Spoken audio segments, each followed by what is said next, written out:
गृह मंत्रालय ने 23 आतंकियों को आतंकी घोषित किया है। गृह मंत्री अमित शाह के आदेश पर यह बड़ी कार्रवाई की गई है। 23 में से 17 पाकिस्तानी हैं और 6 भारतीय नागरिक हैं। पीओके से भारत विरोधी आतंकी गतिविधि चलाने का इन पर आरोप है।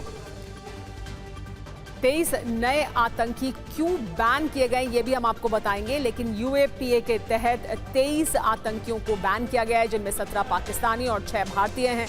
पीओके से आतंकी गतिविधियां भारत के खिलाफ चलाने का आरोप था, जिसके आधार पर मोदी सरकार ने गृह मंत्रालय के कहने पर यह बड़ा फैसला किया है। ये 23 नए आतंकी क्यों बैन किए गए, जानिए। भारत विरोधी गतिविधियों को अंजाम देते थे, ये आतंकवाद को बढ़ावा देने की कोशिश का इन पर आरोप है। हथियार तस्करी और सीमा पार घुसपैठ का आरोप भी है। आतंकवाद के लिए धन जुटाने का आरोप है। आतंकवादियों की भर्ती जैसे गंभीर मामले इन पर दर्ज हैं। फैसले से होगा क्या, यानी इसका असर क्या होगा, यह फैसला क्यों किया गया, जानिए। इससे वित्तीय नेटवर्क पर ब्रेक लगेगा, इनकी आवाजाही पर भी रोक लगेगी, भर्ती क्षमता भी रुक जाएगी, यानी और लोगों को भर्ती करने की क्षमता रुकेगी। आतंकी गतिविधियां भी रुक जाएंगी, आतंकी इकोसिस्टम कमजोर होगा, राष्ट्रीय सुरक्षा इससे मजबूत होगी।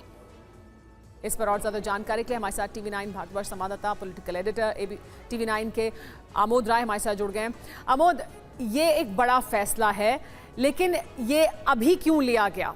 किस तरह की समीक्षा की गई थी? किस आधार पर यह फैसला लिया गया है? और जो समय है उसका वो क्यों अहमियत रखता है?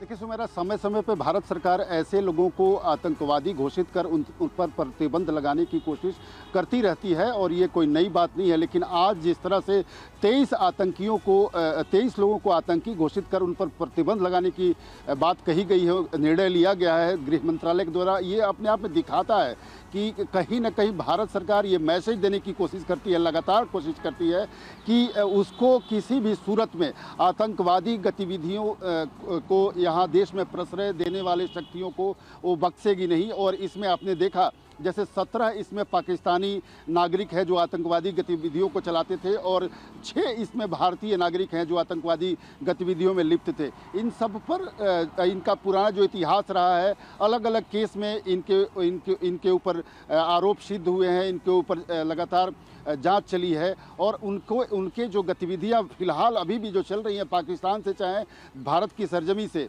वो उनके लिए वो जो देश विरोधी गतिविधियों में जुड़े हुए हैं, जो इंटेलिजेंस इनपुट्स होते हैं, इन तमाम विषयों को ध्यान में रखते हुए ये फैसला लिया गया है कि ऐसे लोगों को पूर्णतः प्रतिबंधित नहीं अगर किया गया तो आगे फिर से वो सर उठा सकते हैं। लिहाजा ये फैसला अभी लिया गया है और आज ये बहुत महत्वपूर्ण फैसला लिया गया है, जिसमें 23 आतंकियों को देश विरोधी गतिविधियों में शामिल होने के लिए पूर्णतः प्रतिबंधित किया गया। सुमेरा जी हाँ, तो एक तरफ ये बड़ा फैसला लिया गया है जिससे बहुत असर पड़ेगा, जैसा कि उम्मीद भी बता रहे हैं कि जो नेटवर्क है उस पर आघात करने के लिए बड़ा फैसला लिया गया है। पीओके में आतंकी गतिविधि चलाने का इन पर आरोप था, जिसके बाद सरकार की तरफ से ये बड़ा फैसला लिया गया। बहुत शुक्रिया आमोद इस तमाम जानकारी का।